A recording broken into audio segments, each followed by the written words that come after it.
자, 그러면 이제 무제 이제 통치 관련된 내용을 이제 한번 강독을 해볼게요. 자, 무제 시대 때 이제 그 정치는 중앙 집권적인 어떤 전제군주의 완성을 이제 목표로 하고 있죠.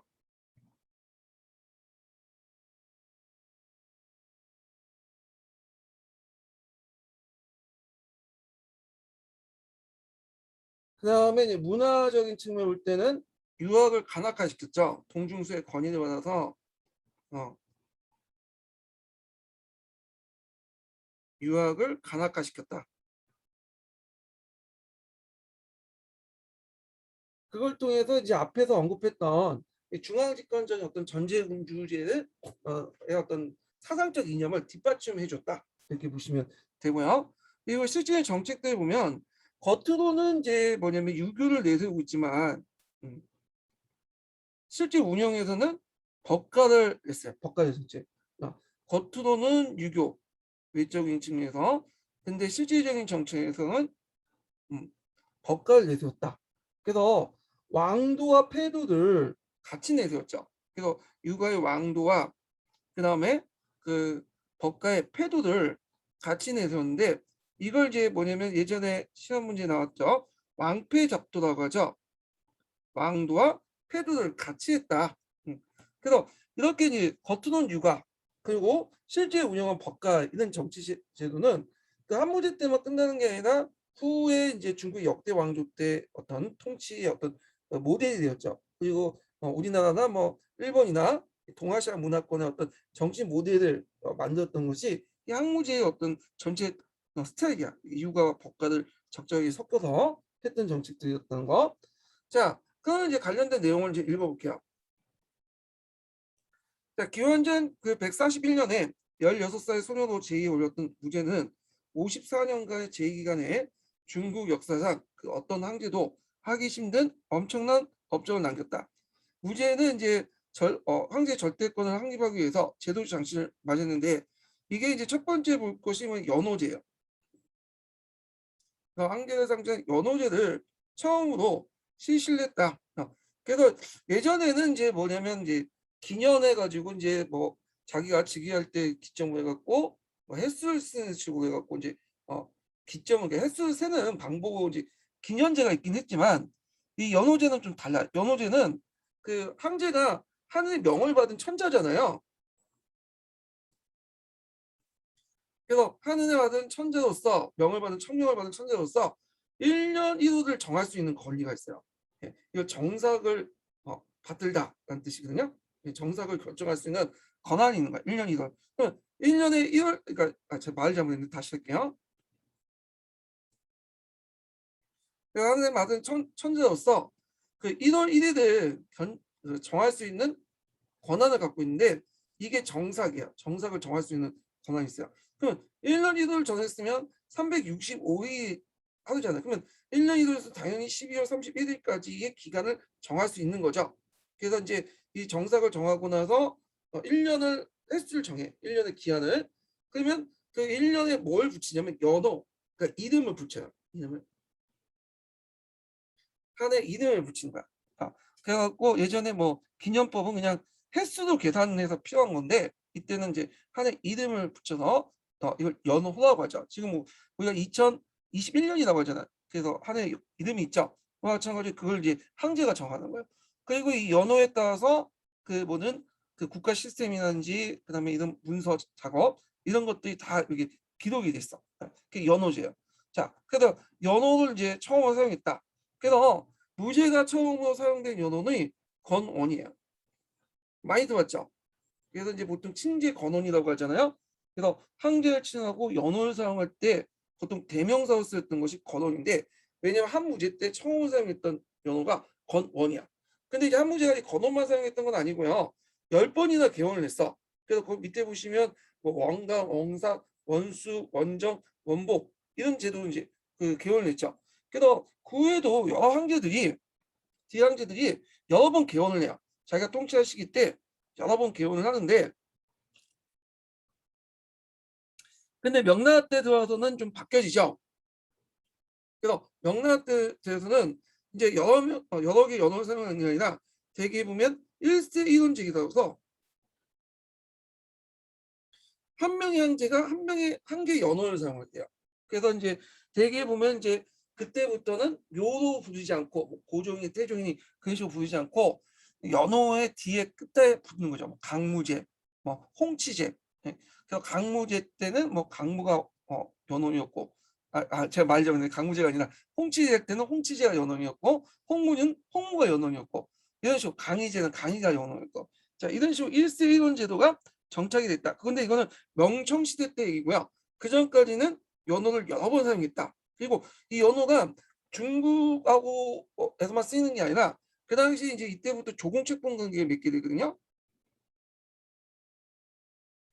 그래서 조공책봉을 처음으로 이제 그 주나라와 여러 국내 그 여러 제후들이 맺는 관계를 조공책봉이잖아요. 이걸 이제 중국 황제와 여러 주변에 있는 국가들과 맺게 되기 시작한 것은 이게 이제 대외적인 용어를 쓰는 국제 질서를 쓰기 시작한 거는 이때 이제 한무제 때요. 그래서 한무제 조공책봉이 실시되면서 여러 국가들과 이제 조공책봉을 맺을 때 그때 단서가 됐던 것이 그 황제가 세웠던 연호를 받아들이는 거야. 정상을 받든다는 뜻이죠. 그래서 대개 보면 이제 조공국들은 조공채권 국가들은 한계가 쓰는 연호를 그대로 사용해요. 중국 연호를요. 우리나라가 대표적인 거죠. 물론 일본처럼 뭐 조공채권을 뭐 뜸하게 하거나 뭐 하지 않을 때가 많은 나라는 자기 나름대로 독자적인 연호를 쓰긴 하지만 자 일단 그렇게 있다는 거. 그 다음에 이제 황제가 되다 보니까 제일 황제의 중요한 업적이 뭐예요? 하늘의 어떤 천상을 변화를 알려주는 거잖아요. 천문학도 많이 알아야 돼. 천문학도 많이 알고 그다음에 천문학을 이제 좀 뭐냐면 발달시켜야 되겠죠. 그리고 그걸 바탕으로 해서 역법 일종의 오늘날 그 달력을 만들어요. 그래서 똑같은 것을 했는데 두 번째 역법을 제정했어. 그래서 그 천전 하늘 뜻을 잘 살펴야 했기 때문에 천상의 변화를 가차하기 위해서 천문 역법을 한계 지배하에 두었다고 생각했다. 그래서 그 당시 역법을 보고 천문왕사를 보고 달력을 만들었죠. 이 역법이라는데 그래서 지내던 10월에 그의 첫 달이었으나 무제의 때는 비로소 음력 1000월에 세수를 정했다. 네, 이렇게 이제 역법도 만들었어요. 역법도. 자, 그래서 이제 요 내용도 좀 기억을 해두시면 될 것 같고요. 그래서 이제 그 역법을 그 태초력이라고 하죠. 태초력 만들었던 역법을 태초력이라고 해요. 이거를 이제 뭐냐면 1호를 일종의 첫날 세수 정한 거야. 오늘 1호를 정월을 음력 정월 1호를 세수 첫날 그로 잡은 거죠. 음력 정월. 예, 말 잘못했는데 제가 음력 정월을 다시 얘기할게요. 예전에 10월 달에 1월로 정했는데 네, 이게 이제 진날 전홍록이죠. 네, 이걸 또 고쳐서 정월을 우리 시험 지금 양력 2월 달이죠. 2월 달 1월로 정한 거야. 이게 태초력이야. 예. 그래서 이 태초력이 있다가 이 태초력을 좀 더 개량한 것이 뒤에 삼통력이라는 게 있어요. 이건 나중에 좀 얘기할게요. 자, 그래갖고 이제 이런 그런 것들을 천문역국도 만들었다. 네.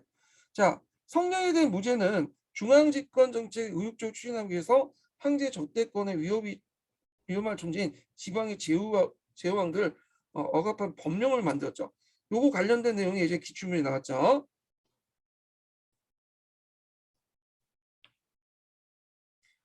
자, 그래서 이제 내용을 보시면 되는데, 자, 이 그 내용들 보면 일단 첫 번째로는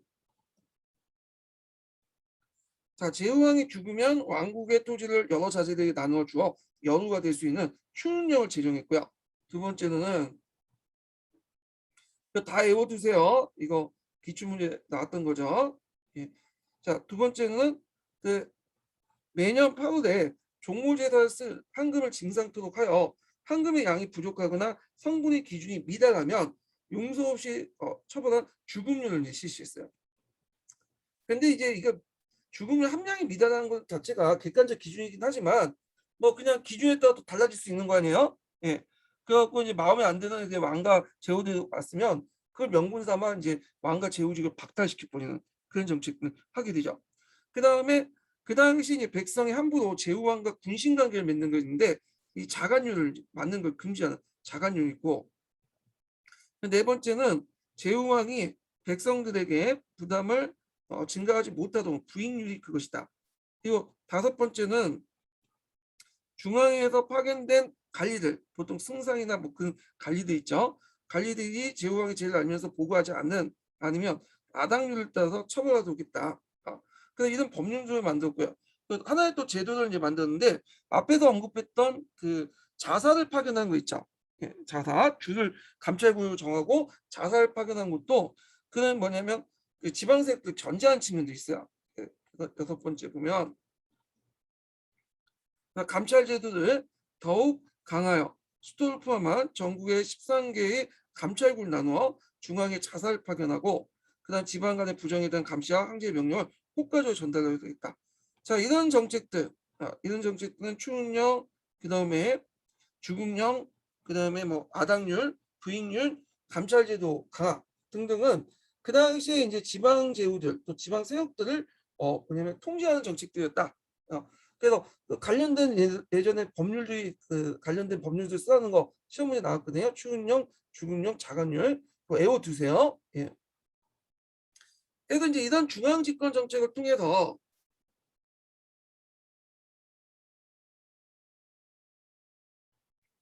왕국이 일개 9년으로 격화가 돼요.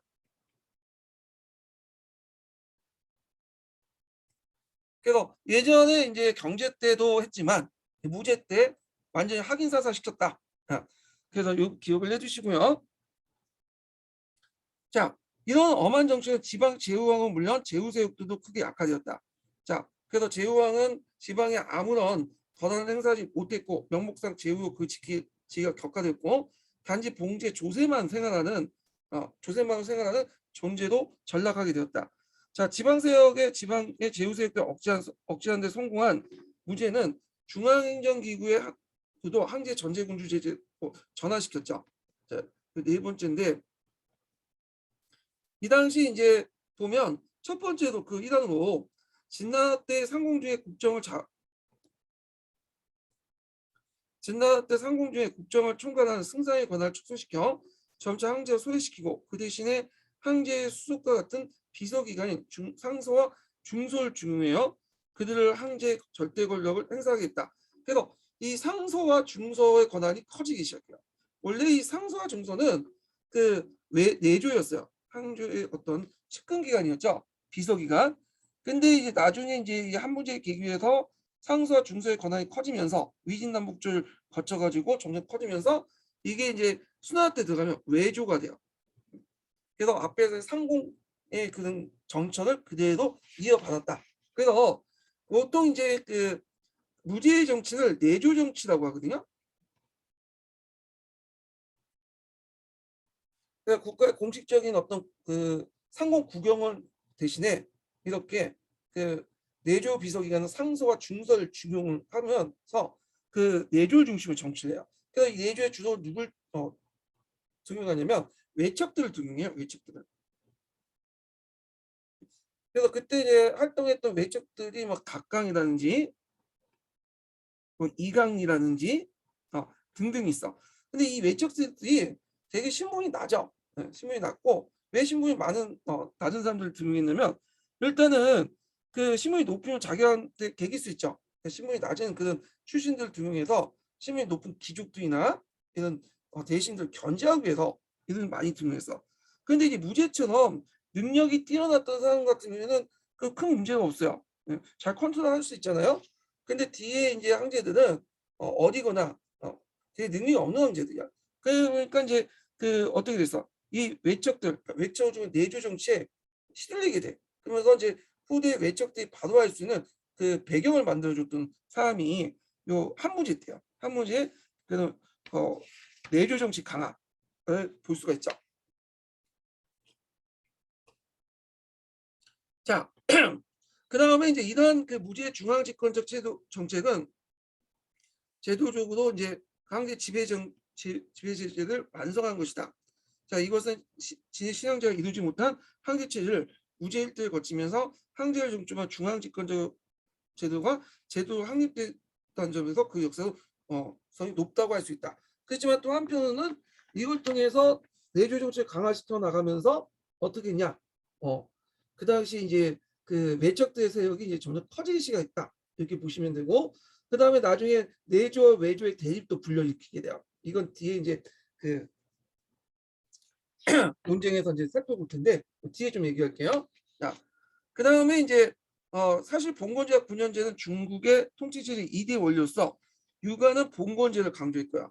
덕가는 군현제 이상원에서 왕도주의와 패도주의를 서로 대입했는데, 자, 주에서 실시한 봉건제는 지방 분권화 속성으로 춘추 정치대 혼란을 가져왔고, 진해 군현제는 그 해결주의적인 중앙집권 체제로 쉽게 붕괴되었다. 황후가 봉건을 취한 것은 그 역사의 대대를 거역한 것이고, 유방에 의해서 한초의 군국제는 다시 5초 7국의 난을 겪었고, 무제는 봉건제를 버리고 군현제를 한원했던 것이다. 예. 그래갖고 이 군현제도 한원했다, 이렇게 보시면 돼요.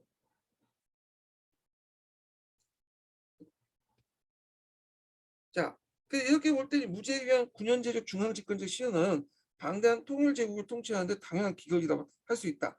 그래서 무제가 이제 법가적 군현제를 황제적 지배체를 강하고 명분상 유가의 독치주의를 포괄하여 무제를 뛰어넘는 무제의 뛰어넘는 통치성이 무제의 뛰어난 통치 능력이 나온 건 역사적 위협이라고 할 수 있다.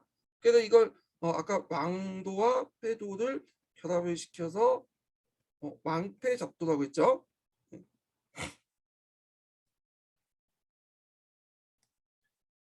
자, 그 다음에 이제 이렇게 무유의 유교주의 정책을 또 볼게요. 무유의. 그래서 중국 황제 지배체의 무제가 유교를 간악으로 채택함으로써 사상상 무장을 하게 되었다. 사상적인 무장을 하게 됐다. 자, 그래서 시황제 법가적인 황제 지배체제는 황제권 강화의 필연성을 강조하고 있으면서 전제군주의 강화와 황제 관료, 인민의 삼각관계를 합리적으로 연결시키는 사상적 장치를 구축하지 못했다. 뿐만 아니라 육아의 갈등을 해결하기 위해서 국가 통치 방법에서 아주 미숙한 강압적 분수개념을 칭했다는 점에서 법가적인 통치 체제의 한계를 노출하고 말았다. 그야 한초에 육아와 도가를 비롯한 제자백과 사상이 아무런 통제를 받지 않고 사상적 다양한 시대를 맞이하겠다. 자, 그래서 진나 통치를 했지만 한초에서는 내버려둔 거죠. 예. 그런데 무제 시대 때 들어서 육아가 단학파를 누르고 중국 사상의 주류로 이루기는 원인 여러 측면을 찾아볼 수 있다. 그래갖고 이때 무제 시대 때 유교가 간악화되고, 그리고 이후부터 이 사상은 유교에서 다 파생돼 나온 거죠. 뭐 주작, 성리학 뭐 이런 등등. 자, 양명학 같이. 그러면 이때부터 왜 유교가 사상의 왕좌를 차지하고 간악화되는가? 그 이유가 있어요. 예.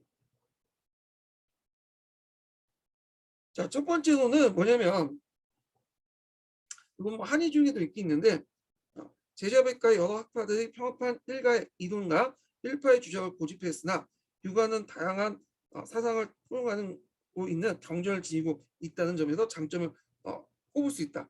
그래서 이제 그 유교의 경전은 단순한 이론이나 주장이 아니며 거기는 고대로부터 내려온 중국인의 사상 철학을 담겨져 있고 인간 윤리를 강조하는 측면이 있다는 거. 그러니까 대표적인 오경 같은 경우에도 춘추 그 공자가 편찬했긴 했지만 예전의 책을 다시 편집한 거잖아요.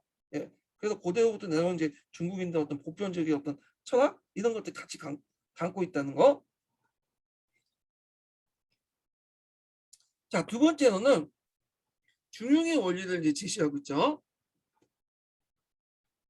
자, 육아는 중용의 원리를 바탕으로 하고 있다. 육아의 온건한 중용주의와 인의의 예학의 존중은 사회 질서를 정비하고 인간 윤리를 안정시키는 데 큰 도움을 줬다.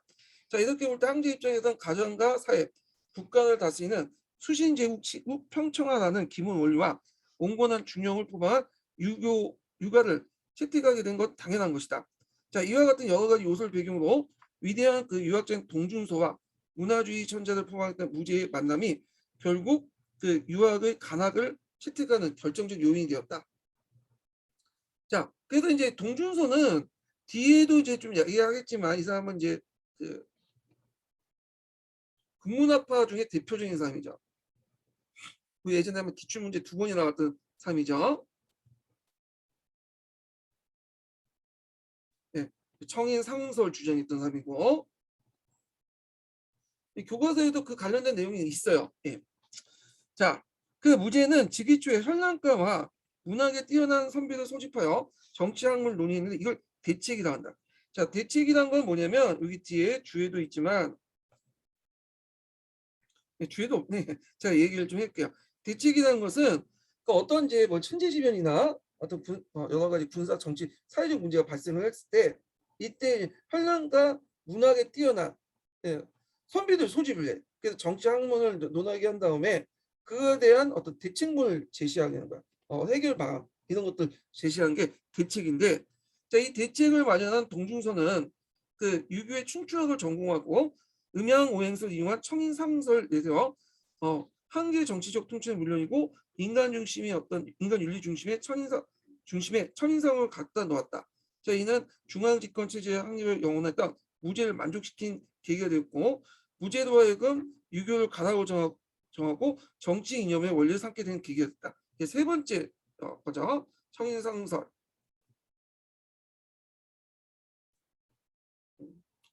동중서 대책. 그래서 그때 이제 대책문 쓸 때 동준서가 이 청인상을 제시했는데 이것이 그다음에 무죄를 만족시켰다, 이렇게 보시면 돼요. 이 청인상서는 예전에 시험 문제 나왔죠. 이걸 그래갖고 이제 뭐 이렇게 있는데 이거는 뒤에도 좀 있긴 있는데 여기에서 좀 설명을 할게요. 청인상은 뭐냐면, 자, 이 그 종전에 이제 유교하고 이거는 그 신비주의 사상을 좀 혼합시킨 거야. 그러니까 정통 유교에 보면 좀 약간 뭐냐 사이비하고 좀 비슷한 그런 성격을 갖고 있는데, 일단 이게 풀이 있으면 하늘과 인이 상응한다는 뜻이야. 요 인은 누굴까요? 항제죠. 인간을 대표한 항제. 그래서 하늘이 있죠. 주나라부터 이제 모셨던 그 인격화된 천이 있죠. 천이 있고, 그래서 항제는 하늘 명을 받고 천명을 받고 하늘 대신 통치를 하죠. 예, 인이에요. 인. 그런데 항제가 정치를 잘할 수도 있고 그 다음에 못할 수도 있잖아요. 예. 자, 그래서 잘하면 항제가 잘하면 이제 상승 징조를 보여주는 거야. 뭐 여러 가지 이제 뭐냐면 풍년도 들게 하고 그리고 뭐 비도 내리게 하고 적당하게 이렇게 이제 상승 징조를 보여줘요. 그러면 이제 하늘에서 이제 보기에 아예 정치 잘했다 이렇게 하는데, 아 얘가 항제가 정치 못했어 배드야 완전히, 그러면 어떻게 했어? 얘를 이제 뭐냐면 좀 경고를 줘야겠죠. 그래서 제2 영상이 나와. 그래서 이제 항상 정치 못하면 뭐냐면 풍년이 들게 한다든지 그다음 폭풍이 치게 한다든지 그런 식으로 저 천재지변도 일어나요. 그 일식이나 월식 등이 일어납니다. 자, 이거는 항제가 정치를 못했기 때문에 하늘이 그걸 징조를 주는 거야. 경고를 주는 거죠. 그러면 항제는 그 경고를 받고 자신을 깨우친 다음에 내가 정치 못하는구나. 하늘에 이제 제사를 지내고 정치를 바로잡도록 하게 하는 거죠. 그래서 이 하늘의 그 천이 항제의 어떤 정치에 따라서 뭐냐면 징조를 주고 상승 징조를 주고 제의를 준다. 이게 상응한다. 이게 청인상설이에요. 예. 예. 자, 그러면 그때 이제 항제 옆에 있는 신하는 뭐냐? 신하는 이 천과 같이 하늘 항제가 책임지는 게 아니라 뭐죠? 신하는 옆에 그냥 항제 보조해 주는 존재예요. 그래서 항제 정치는 누구한테만 책임지는, 하늘한테만 지는 거야. 신하들이나 국민들한테 책임을 안 지는 거예요. 그럼 이 말은 뭐냐면 항제의 권한을 강화시키는 거죠. 왜냐면 하늘이라는 것이 막연한 거잖아. 예. 그러다 보니까 항제가 이제 하늘에 책임진다는 건 그 말은 꼭 항제 책임 없이 무한한 권력을 마음대로 행사할 수 있다는 거야. 다만 도덕적으로 뭔가 어떤 믿음을 통해 항제한테 책임을 하나님의 책임지는 거죠. 그리고 그건 이제 그 얘기이기 때문에 항제권을 강화시키는 데 큰 역할을 했다. 이 청성선 항제가 한이나 막연한 곳에 책임을 돌림으로써 책임의 주체를 돌림으로써 그것만 당한 책임만 지면 된다. 그래서 백성들과 믿음으로부터 책임을 안 지는 그런 식의 이제 논리 구조를 만들었기 때문에 이 청원상선은 상당히 한당 유학 때 대표적인 정치 철학 중에 하나였어요. 그래서 항제권을 강화시키는데 큰 이바지를 했다, 이렇게 보시면 돼요. 그래서 한당 유학은 이 천인상선을 바탕으로 했기 때문에 정치의 주체를 항제만 본 거야. 왕이나. 예. 근데 뒤에 이제 성리학 같은 경우에는 좀 다르죠. 성리학은 공치주의를 내세웠죠. 황제하고 신하가 같이 사대부가 정치를 해야 된다. 책임도 당시 동시에 지겠죠. 황제나 사대부들이. 자, 그래서 공체주의를 내세웠다. 그래서 이제 성리학적인 어떤 정치 이념하고는 청일선언은 맞지가 않아. 예, 그 뒤에 좀 얘기할게요. 자, 하여튼 이걸 통해 유학을 이제 유교를 간악하여 정치적 지도 원리를 상기한 계기가 되었다. 이렇게 있는데, 그래서 이제 여기에서 이제 얘기하는 그 뭐냐면 우제시대 유가가 왜 그 간악화됐는가 이 이론을 이제 그 얘기를 하고 있어요. 그래서 다양한 사상을 포용하고 있고, 그 다음에 중요한 원리를 내세워서 인간 윤리를 강조했고, 그다음 동중서의 천인성서를 받아들였다. 뭐 이런 세 가지 내용이 있는데, 그거 외에도 그 한의 중에서 몇 가지 더 적혀 있어요. 예, 좀 이렇게 볼게요. 몇 페이지 펴보시냐면요.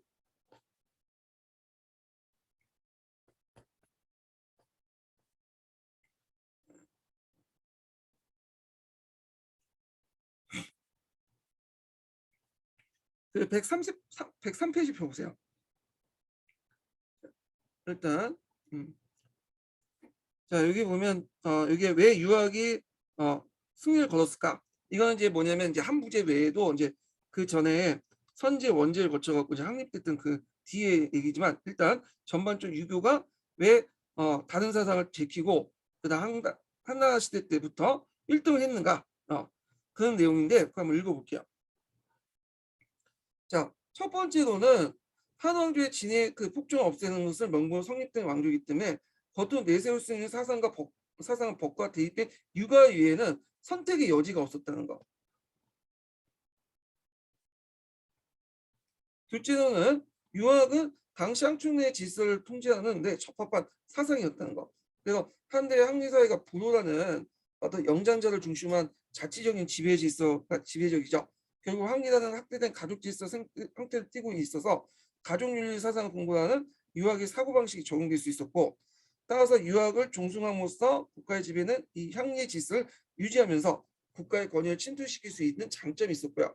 셋째는 왕조의 집권 체제를 유지하는 데 있어 독재주의를 지나치게 이상적이고 이를 극복하기 위한 법에 의한 지배가 필수적이었다.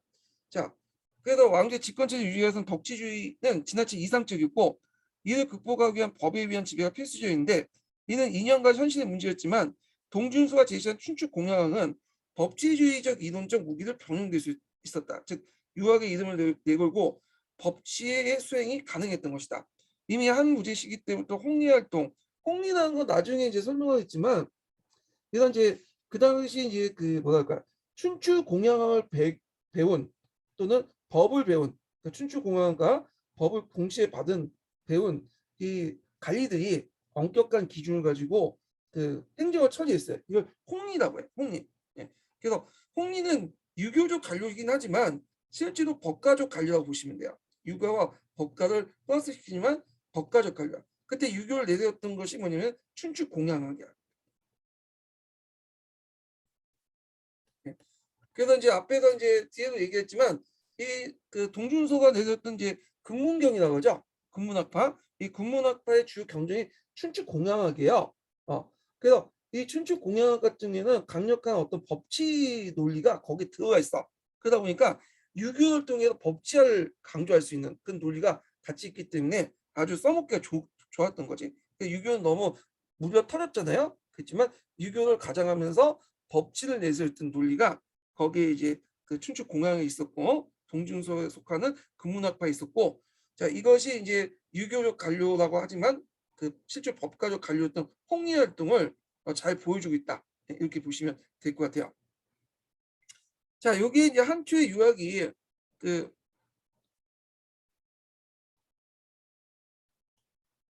자, 한초의 유학이 선진시대 원시 유학과 달리 여타 학파의 장점을 흡수하여 보다 종합적인 통치형을 제공했다는 점도 작용했다.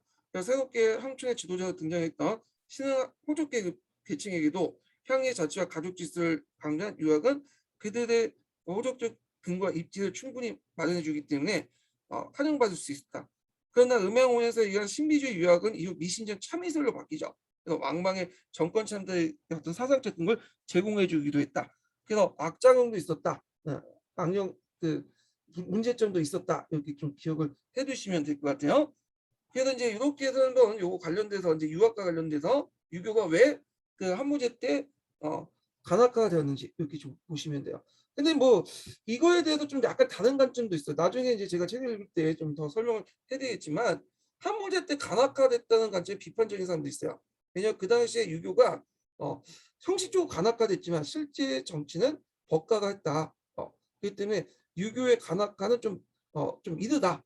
그래서 유교의 간악화, 그 국교화는 한무제 때보다는 실질적 국교화는 그 원제 시대 때 보는 사람도 있어요. 원제 시대 때.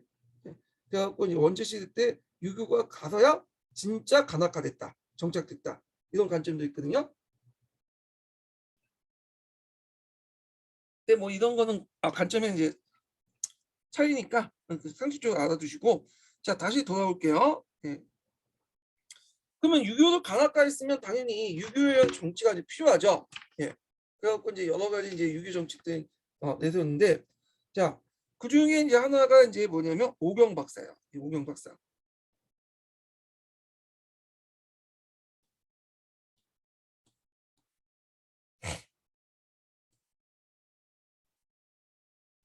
자, 건흥 5년에 수도인 장안에 오경 박사를 설치했죠. 오경 박사는 예전에 이제 얘기했을 거 오경이 역경, 시경, 예경, 춘추 이런 거죠. 박사를 설치했어. 오경을 전문적으로 교육하도록 하였다. 이때 박사의 명칭은 뭐냐면 어떤 부분에 뛰어난 사람들 박사라고 했어요. 예, 그 당시에는 그래서 오경 박사를 뒀고 그 다음에 이제 두 번째는 유학정치 두 번째는 오경을 공부한 학생 중에 우수한 자를 선발하여 난중 관리 후보생을 발탁했죠. 또 세 번째로는 지방과 군국의 호연과 청년 학생들 청구하도록 하여 이들 중앙에 청구하여 관료 등에 호령과를 설치했다. 예. 이 호령과는 한글 이선제의 일환이에요. 이때 한글 이선제가 이제 실시했는데 한글 이선제는 뭐냐면 한글은 뭐냐면 지방에 거주한 사람을 중앙에서 뽑는다는 거야. 이선한 뜻은. 예. 그러니까 말 잘못했네. 예. 중앙에 거주하는 중앙에 거주하는 게 잠깐만요. 다시 생각할게요. 자, 한글 이선제는 한간 이에 거주하고 있는 애들 그 중앙에서 뽑는다는 거야. 지금 선거는 아래 있는 사람이 위에 있는 사람 뽑는 거죠. 근데 이때는 선거라는 의미는 위에 있는 사람이 아래 사람 뽑는 거야. 예. 그래서 이 한글 이선제인데 한글 이선제는 크게 두 가지로 구성됐어요. 단계가 처음에는 지방의 추천을 받아요. 1단계 추천받고 추천을 받은 사람이 이제 시험을 보는 거야. 2단계는. 근데 시험 과목이 세 가지가 있어요. 이게 이제 있는데 수지라는 과목이 있고 그다음 효nom이 있고 그다음에 이게 이제 현량 반정이라는 게 있어요. 현량가라고 하죠. 현량가가 있어. 이거 많이 들어봤죠. 조광조가 실시한 거죠. 수제는 이미 이제 좀 하다가 이제 떨어져 나갔고요. 효nom은 이제 뭐냐 아까쯤 얘기한 것처럼 후임과 청년 그 사람들 청구해서 뽑는 방법이 호념이야. 그래서 추천받고 시험을 봐서 뽑는 거고 현량가는 이제 대책문이라 있어요. 천재지변이나 이런 것도 있대. 그걸 해결하기 위한 대책을 올리게 하고 나서 그 뽑는 거야. 추천받고 이제 뽑는 거죠. 예. 그래서 시험에서 대책문을 쓰는 거야. 이게 현량가인데 되게 호념은 후한 시대 때 이제 뭐냐면 많이 사용됐고 현량가는 전환 시대 때 많이 사용됐어요. 그래서 여기는 효능가라고 하지만 효능가가 그때 실시하긴 맞아요. 그렇지만 그 호용가가 널리 이제 사용하기 시작한 것은 그 후한 때요. 예, 후한 때. 그때는 현량가가 현량방적이라는 그 현량가를 주로 이제 한글 이론 중에 많이 사용됐다 이렇게 보시면 될 것 같아요. 예. 근데 이 제도가 이제 문제가 이제 뭐냐면 1단계 추천을 받아야 돼요. 지방의 추천. 근데 주로 누구의 추천을 받겠어요? 호족들의 추천을 받죠. 그러니까 이미 시험 단계부터 이제 자기들이 그 자기들 안에 이제 그 자기들끼리 경쟁하는 자기들만의 리그를 만들어 놓고 시작했기 때문에 실제 한건 이론제 대부분 선출해 갖고 이제 중간 가지고 올라온 사람들 대부분은 어떤 사람이냐? 대개는 호족 출신이세요. 이때 그래서 이제 좀 약간 문제가 있는 제도죠. 자, 그다음에 BC 124년에는 오경 박사 아래 50명의 간성 학생들을 배치하고 국립대학교인 태학을 창설했다. 그 태학은 더욱 발전하여 학생 수가 이제 3천 명이 해가지고 졸업생 가운데 우수한 자가 선발되어 관료로 진출하게 되어 유교적 교황을 받은 자가 국가적 관료직을 독점하겠다. 자, 이때부터 이제 한국 이선제 이후부터는 이런 또 태학제도 같은 유교적 어떤 관료 그 학교제를 통해서 이제는 유교를 배운 사람이 꼭 관료가 되는 거야. 이런 공식이 성립되죠. 이거는 이제 과거를 통해서 더 확립이 됐고요. 예. 자, 그 결과 유학을 배우고 유교적 교황을 이제 익힌 자가 정치를 담당하게 되는데 유교주의가 왕도 정치 이후 근대 이때까지 계속되었고 유교국가의 기초가 무제에 의해서 성립되었다. 자, 무제는 결국 현실적으로 법가적인 한계 지배체제다. 유가적 통치 이념을 접목시킴으로써 중국의 한계 체제를 정치 사회 사상면에서 완성시켰다. 따라서 무제가 국가 통치의 기본 목표로 법가적 부국강경주의를 두고 국가를 다스려 나가는 유능한 인재 등용 기준은 유교적 교육을 받은 인재를 충원하는 조치는 제국 내 통치 기술에서 그 진시황보다도 한 단계 위다고 볼 수 있다. 이후에 역대 왕조에서도 무제와 같은 이런 방식을 채택하면서 국가 통치의 기본 이념으로 발전되었다. 그래서 이거는 무제 통치의 의의예요.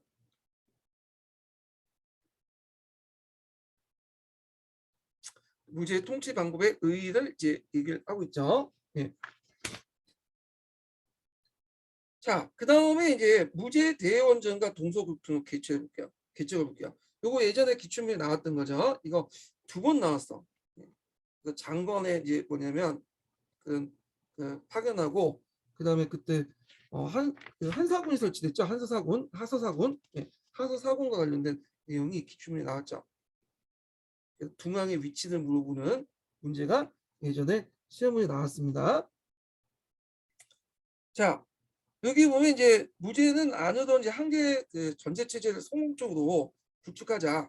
자, 박근호는 중국 황제의 위험을 알리고 주변국을 복속시키기 위해서 적극적인 대외 원정을 나서게 되었다. 그래서 북으로는 제일 문제가 됐던 홍로를 정벌하고 서쪽으로는 동서교통을 가축하여 남으로는 월남, 동으로는 고조선을 복속시켜 신앙제보다도 더 넓은 제국 영토를 확대했다. 이렇게 보시면 될 것 같아요. 그래서 이제 내용을 보면 먼저 이제 볼 게 홍로야. 홍로는 그 전국 시대부터 북쪽에 있었던 이제 뭐냐면 그, 그 민족이었죠. 유목민족인데 이 유목민족들이 점점 커졌어요. 그래갖고 무뚝소 때 이제 점점 커졌죠. 그래서 그 무뚝소 때 이제 얘들 한번 치겠다 유방이 쳤다가 오히려 대통령 또 당했죠. 예. 그거부터는 이제 뭐냐면 문제 경제 때부터 그 홍로에게 빌빌댔죠. 그래서 매년 여자도 갖다 바치고 하봉공주가 그죠? 예. 그런 것도 갖다 바치고 그다음에 조공도 갖다 바치고 거꾸로 이제 그리고 여러 가지 물품도 갖다 바치고 했는데 그때마다 이제 좀 받고 또 공격하고 그랬어. 그러니까 이제 참다 못다가 이제 무제했더니 폭발이 나온 거죠. 그러면 이렇게 초기 때 왜 이렇게 뭐냐면 무투성한테 군복하냐 이런 홍로색들에게 다 이유가 있어요. 왜냐면 이 홍로적으로 싸우려면 군대를 증강시켜야 되고 세금도 많이 걷어야 되잖아. 근데 진나라 통치기나 그다음에 한초전을 통해서 내전이 있었잖아. 그리고 백성들이 피폐해졌잖아요. 그러다 보면 어떻게 세금 많이 걷고 군대 징벌하면 아니 반발 일어날 수밖에 없겠죠. 그러다 보니까 그 당시 후식 정책, 항로예술 이런 거 무의 정치 이런 걸 내세우는 과정에서 자연스럽게 어떻게 돼요? 예. 그런 것을 하지 못하게 되죠.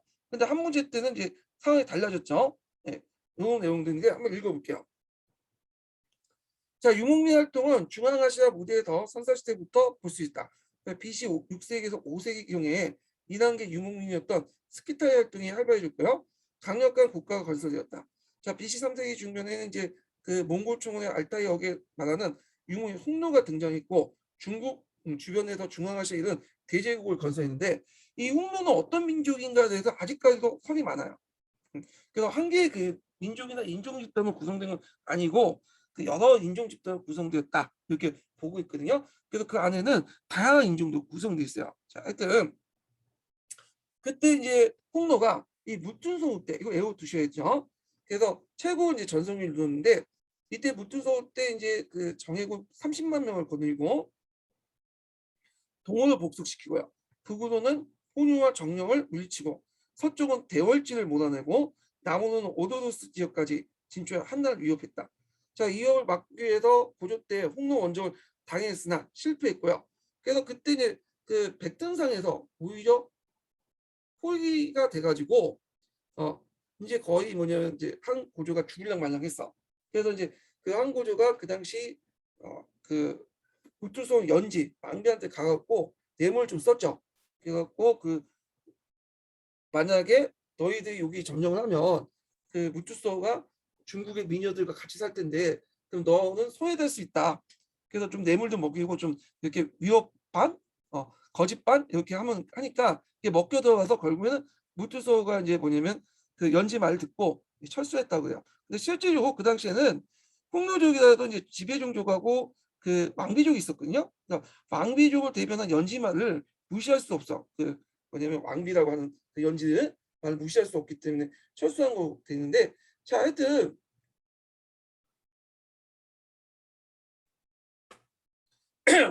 그래서 이제 이렇게 해서 이제 하나의 위협을 했고 그러니까 이 위협을 막기 위해서 고조 때 홍로를 당했을 때 실패했고요.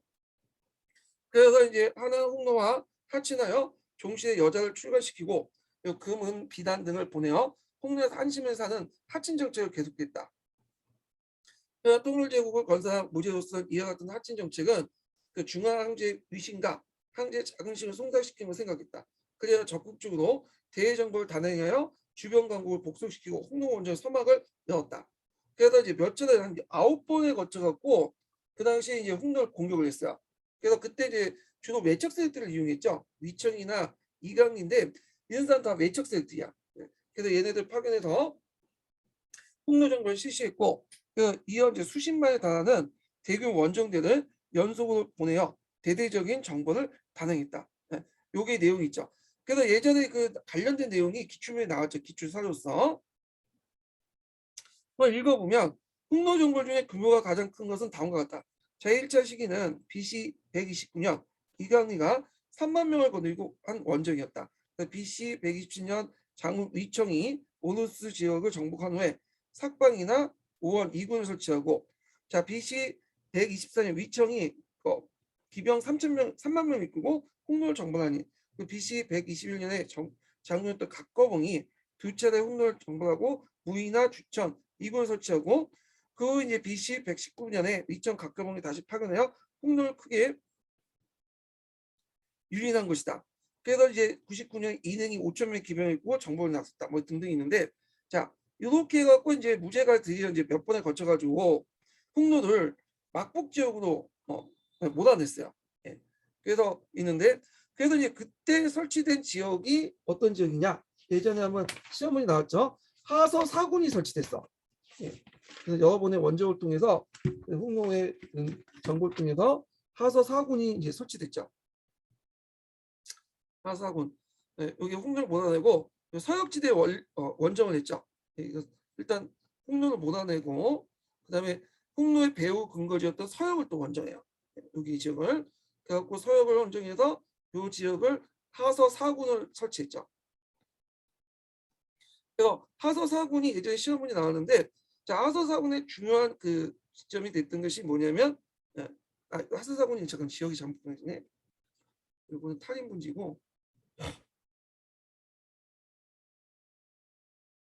여기까지다. 여기까지. 제일 중요한 지역이 어디냐면 이 둥항이야. 둥항. 둥항. 이게 시험문이 났죠. 둥항은 청상남도와 청상북로의 어떤 교착점 역할을 했던 거예요. 여기에도 길이 나눠지죠. 요게 하소사군 중에 시험문이 나왔던 거죠. 자, 그러면 이제 계속 볼게요. 자, 무제는 홍로에 대한 적극적인 군사행동에 앞서 홍로와 적대 관계를 맡고 있는 서역 국가와 동맹을 맺기로 했었어요. 그래서 장건을 월지국에 파견했죠. 요게 예전에 기출문에 나왔죠. 그래서 이제 이때 이제 중국이 대월지와 손을 맺고 여기 홍로를 공격하는 거야. 공수동맹을 맺으려고 했는데 원래 이 월지족들은 그 요게 이제 오르도스 지역에 살고 있었던 민족들이에요. 근데 홍로를 공격을 받고 쫓겨나죠. 그래서 쫓겨나서 탈인불이 이쪽 서쪽 쪽으로 이동한 거야. 그래서 여기 남아있던 사람들은 소월지라고 하고 원래 있었던 지역을 그리고 이동해서 이제 그 오늘날 박티아 지역 있는데 그 아프가니스탄 지역에 있는 지역들을 대월지라고 했어요. 그래서 했는데 월지는 예전부터 이제 홍로가 얼마나 무섭고 군사를 강한지 알고 있었잖아요. 거절했죠. 예. 그래갖고 이제 있는데 하여튼 당시 월지 국들은 홍로에서 서부 간섭 지방에 축출되어 그 아프가니스탄 지역으로 이동을 하여 지금 인도에 들어 쿠션 왕국이 세웠다. 그래서 이 월지족 중에 5개 부족들이 있었거든요. 5개 부족 중에 그 중에 이제 쿠션족이 있었어. 이 쿠션족이 나중에 들어서 뭐냐면 쿠션 왕국을 세워요. 그래서 이제 이 월지족들은 2단 계통을 보고 있어요. 2단 계통으로. 자, 하여튼 내용 계속 읽어볼게요. 자, 장관은 월지국에 도착하기 전에 홍로에게 붙잡혀 포우생을 하다가 탈출 다원을 거쳐 월지에 도착했다. 그러니까 장관은 그때 이제 홍로에 잡혀가지고 거기에 홍로 여자들하고 결혼했어요. 네, 결혼해가지고 자식까지 낳았다고 그래요. 그리고 나서 홍로가 이제 아예는 이제 홍로 사람이구나 생각을 하고 있을 때 방심한 틈을 타서 도망쳐서 월지에 도착한 거죠. 대단하죠. 예, 자기의 그 사명감을 잊지 않고 사명을 잊지 않고 끝까지 추진을 했죠. 그래서 그 장관이 이렇게 도망을 했으니까 저는 처자식을 버리고 간다 이렇게 생각을 했는데 다른 책을 보니까 장관이 나중에 뭐냐면 그 홍로에 있었던 그 처자식을 데리고 이제 다시 귀국했다고 그래요. 예.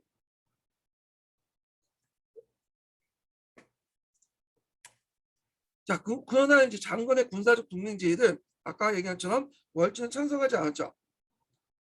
그거는 홍로의 막강한 군사를 월지가 잘 알고 있을 뿐 아니라 동아시아에서 진행되는 한홍로 전쟁에 휩쓸려 들리지 않았기 때문에 이미 이제 얘네들은 이제 아프가니스탄에 거주를 했고 일부 세력들은 또 인도까지 내려가고 있는 상태이기 때문에 굳이 우리가 그 뭐냐면 예전 땅 고토 회복을 위해서 나설 필요가 있겠냐 그렇게 생각을 했던 거죠. 예.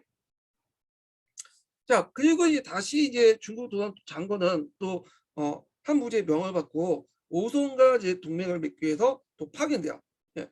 그 오손은 여기 있었죠. 1차는 이제 대원지고 오손은 이쪽 북쪽에 있는 거야. 당연히 오손도 홍로가 두렵기 때문에 거부를 했죠. 그래갖고 이제 결국에는 그 뭐냐면 원래 목적이었던 공수동맹은 맺지 못했어. 그러나 이제 그 긴 여행이 갖는 역사적 의미는 크다. 요게 이제 예전에 기출문제 나왔죠.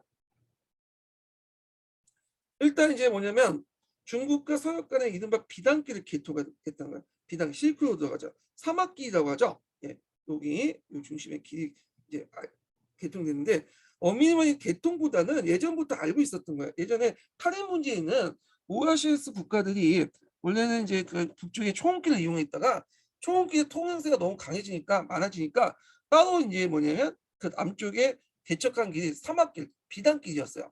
그래서 이 비단길을 통해서 이제 중국의 비단을 그다음에 홍로가 이제 뭐냐면 가지고 와서 약탈하면 여기 타린부지에 있는 오아시스 국가한테 갖다 팔았거든요.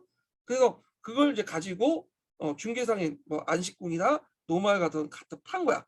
그래서 그걸 통해 홍로가 또 막대한 이득을 챙기고 중간에 있었던 카린분지에 있는 서역에 있는 도시 국가들도 많은 이득을 챙겼거든요. 근데 그 길을 나중에 발견한 거야 이걸.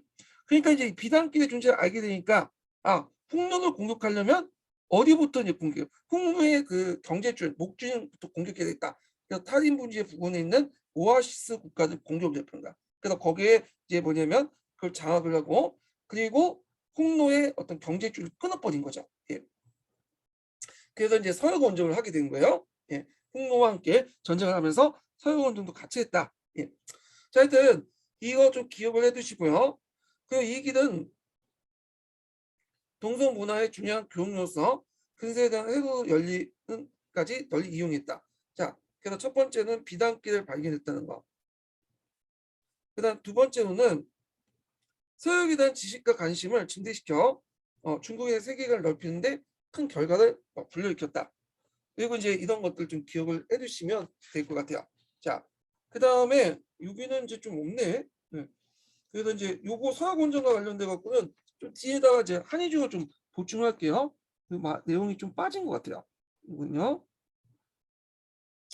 자, 무지의 정복 전쟁은 또 남원은 복권, 강동 지방과 남원을 정복할 남해 국원을 설치해서 남해 무역의 기초를 이끌. 원래 이제 봉건, 강동 그 지역들은 한동안 이제 그 장성왕이 통치했던 지역이죠. 그러다가 또 이제 이 장사왕 때 이제 있다가 또 독립해 나가고 다시 재정복을 한 거야. 그래서 그 지역은 이제 완전히 장악을 하게 돼요. 예. 그래서 남해 구군을 설치했고 그리고 이 과정에서 베트남 북부까지도 장악을 하게 되죠. 예.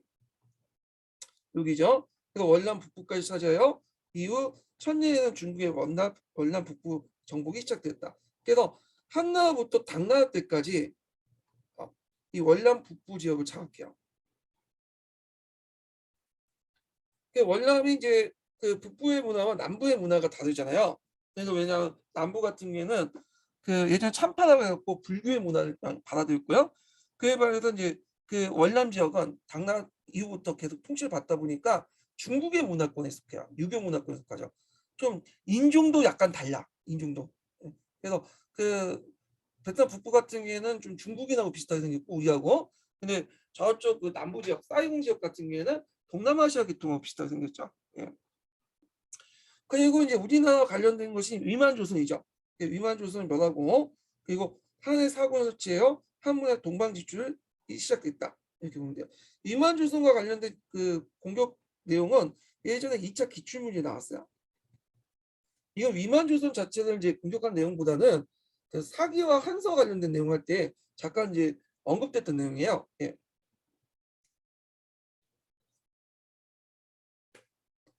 자, 그런 내용이 있고요. 여기 빠진 내용이 이제 한의중이 좀 있어가지고 한의중의 내용을 좀 보충해 볼게요. 자, 몇 페이지에 펴보시냐면요. 정복 관련된 내용이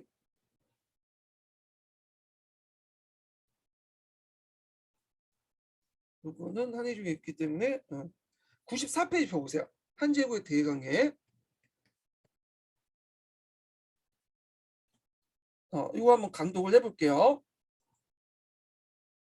잠깐만요.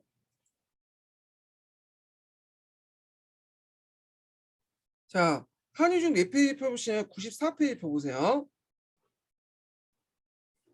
자, 중국의 북방에 펼쳐진 몽골공원 일대는 원래 유목민 세계로서 옛날부터 장성 이남의 농경민과의 대립과 항쟁의 역사가 전개되었는데 한때 특히 활발한 활동을 벌인 것이 홍려였다. 홍려는 BC 4세기경 전국시대 중엽부터 중국의 역사의 모습을 드러냈는데 스키타이 민족에서 비롯된 기마전법을 이제 사용해 보병 위주의 중국 각국에 큰 위험을 주었다. 이거는 이제 뭐 홍도뿐만 아니라 유목민족과 농경민족의 싸움에서 유목민족이 이제 경제력이나 수가 훨씬 적었죠. 그럼에도 불구하고 우리를 이제 차지할 수 있었던 것이 뛰어난 기병 때문에 돼요. 기마술이 되게 뛰어났죠. 그래서 농경민족들은 보병이었고 대개 보면 기병도 있었지만 그 유목민족들 기병하고 상대가 안 됐죠. 얘네는 밥만 먹고 이제 싸웠던 거고 그에 반해서 이제 농경민족 같은 경우에는 일시적 훈련을 통해서만 이제 했기 때문에 싸움이 안 됐던 거야. 자, 그러니까 전국시대 때 내주했던 이들은 대거 남하자 북변에 위치한 진연, 조 등 국가에서 각계 북쪽 변경에 장성을 건설했고 그 다음에 시황제 시대에는 30만 대군을 거느린 몽룡을 파견해서 이들 항안 이남의 오르두스 지역에서 내쫓고 북변의 수비를 위해 만리장성을 수축했다. 이건 전에 이제 강독했던 거고요. 자, 진해 시황제국 때 음산의 북방에 쫓겨난 홍로는 진가한 고체이기 때 다시 이제 세력을 만회했고 그때 이제 홍해 군주를 선우라고 불렸는데 선우였던 부친의 사냥 무뚝이 그 당시 선우가 됐죠. 요거 유명하죠. 그 당시 이제 이 무뚝이 이제 아버지를 죽이기 위해서 그 부하들에게 그 어떤 내가 지시한 대로만 하루 쏴라. 그래서 만약에 내가 하사를 이제 쏘라고 명령했는데 약간 머뭇거리는 사람은 그 자리에 죽여버렸죠.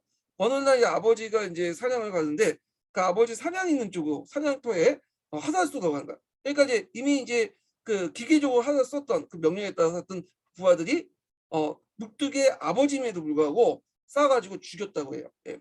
그래갖고 이제 이렇게 해서 이제 무뚝이 선우 자리에 올렸다고 했는데 근데 이 기록 자체가 약간 믿을 수는 없어. 왜냐면 이 홍로는 자체적으로 역사를 쓰진 못했잖아요. 다 지금 홍로의 기록들은 한족도 있었던 기록이야. 그 당시 적대적이었던 한족들이. 그러니까 무뚝에 대해서 좋게 쓸 리가 없겠죠. 그러니까 어디에서 들은 얘기를 그냥 가장해서 쓴 것도 있고 그러잖아요.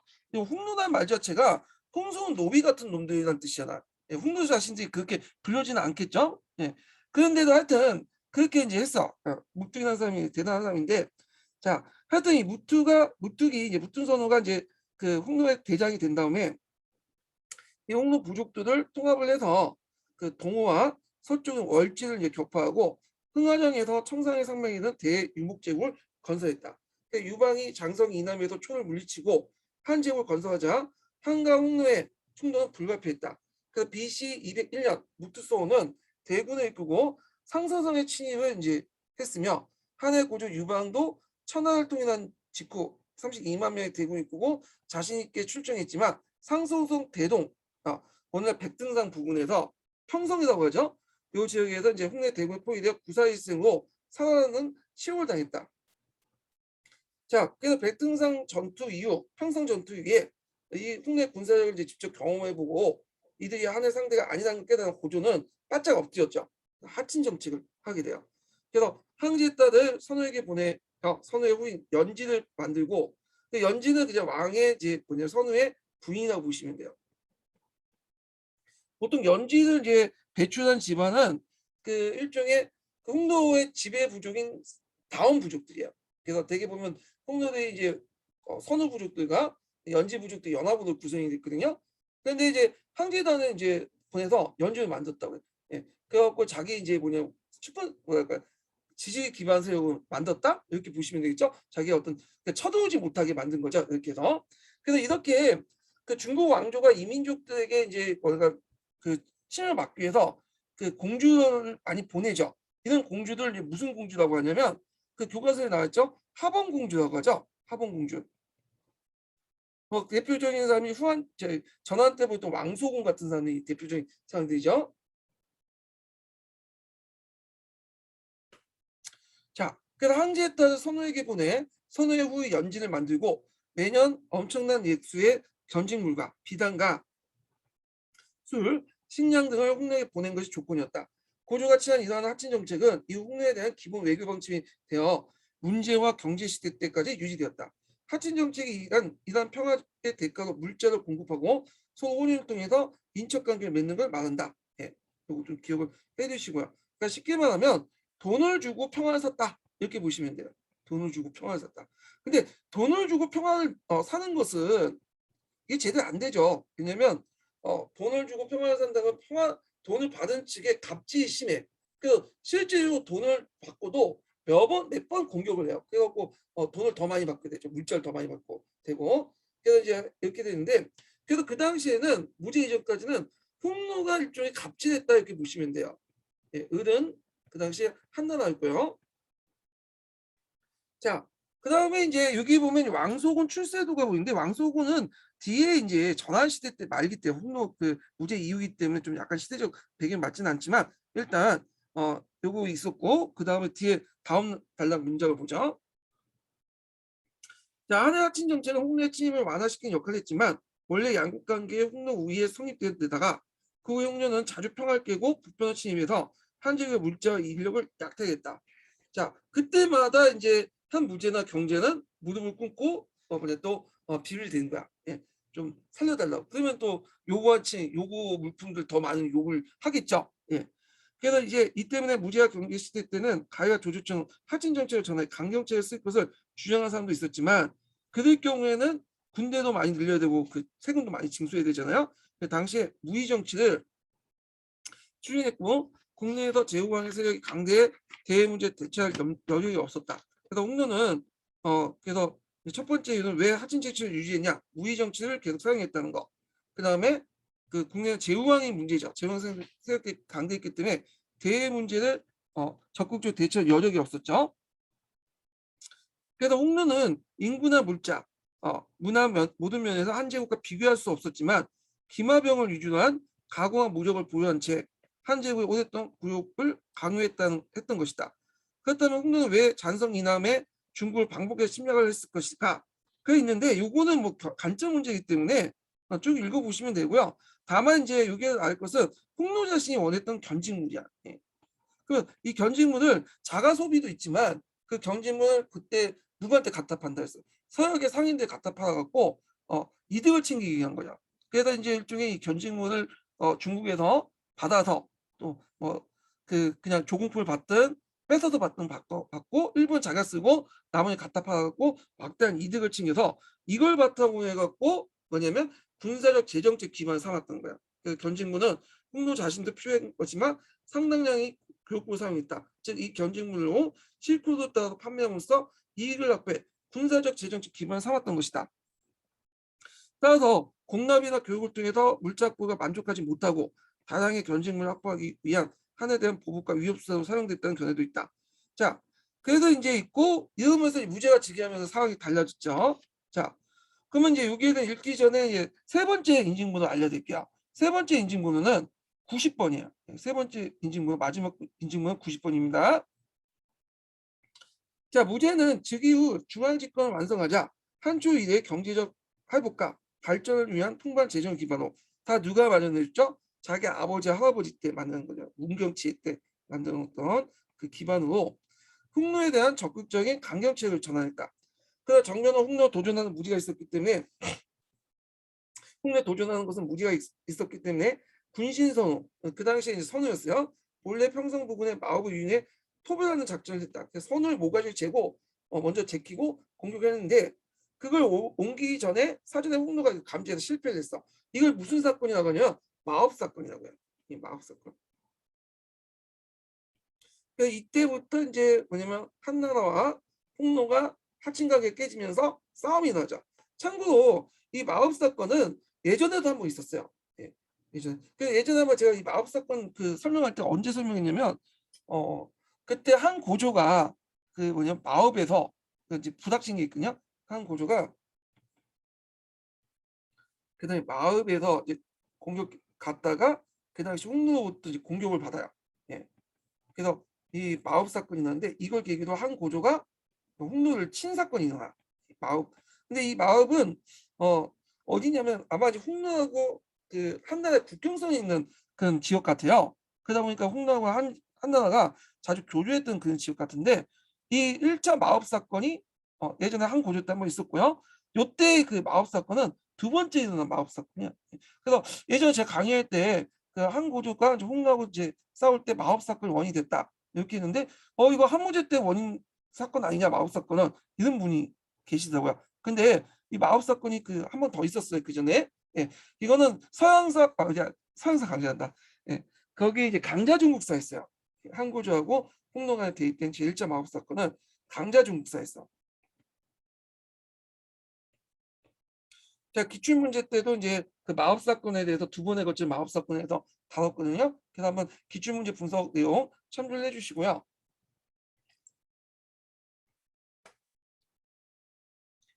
자, 하여튼 이 사건을 계기로 홍노와 한해 하친강에 결렬되었고 홍노는 한해 속임수를 쓰려고 한데 분노해요. 매년 북변을 침입하여 약탈과 사륙을 자행했다.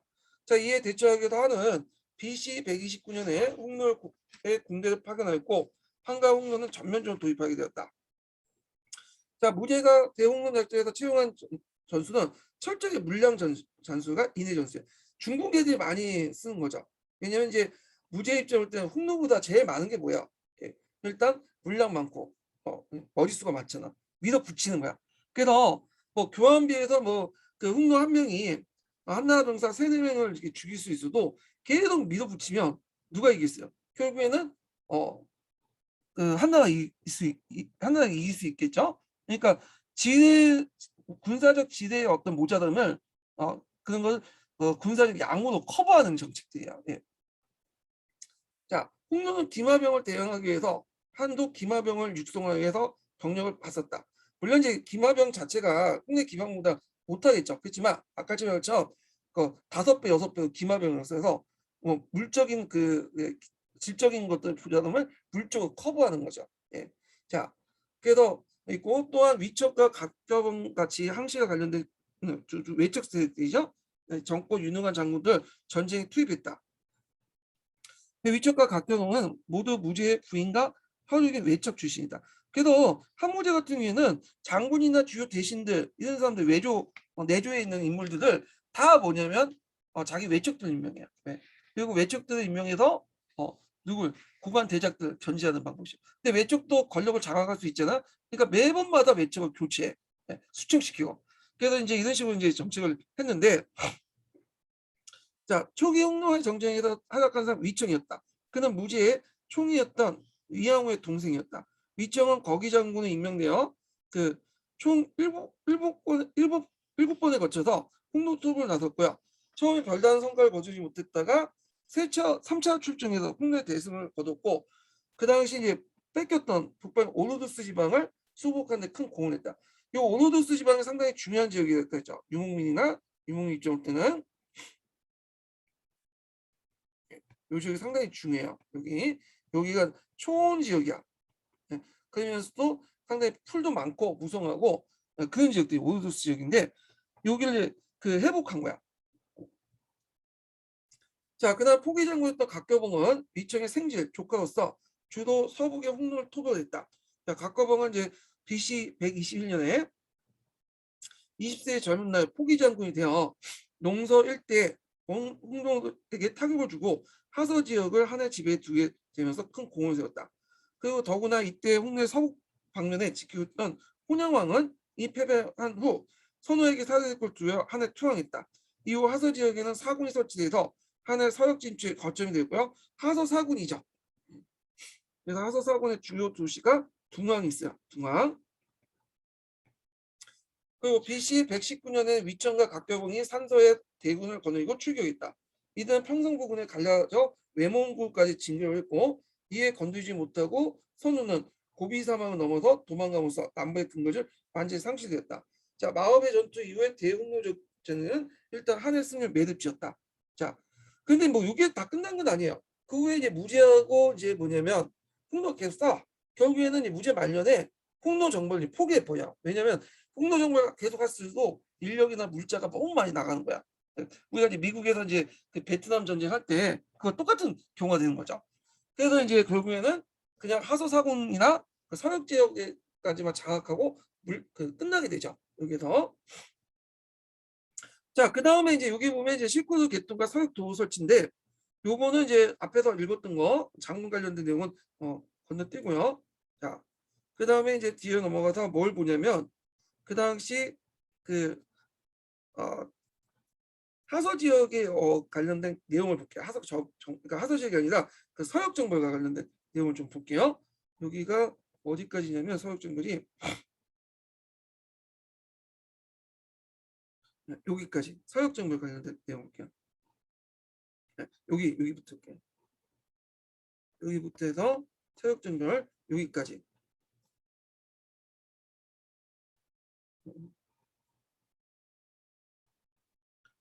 그러니까 서역 정벌은 아까 전에 뭐 때문에 했다고 했죠? 홍로의 비단, 홍로가 이제 그 비단을 갖다 팔아서 경제적이나 이제 군사적 어떤 힘을 키우니까 이 홍로의 목줄을 차단하기 위해서 이렇게 했던 거예요. 목적이. 그리고 그걸 통해서 바닥 그 비단길, 사막길을 또 장악하려고 했죠. 자, 근데 요거는 좀 쉬었다가 진행을 하죠. 요 부분은.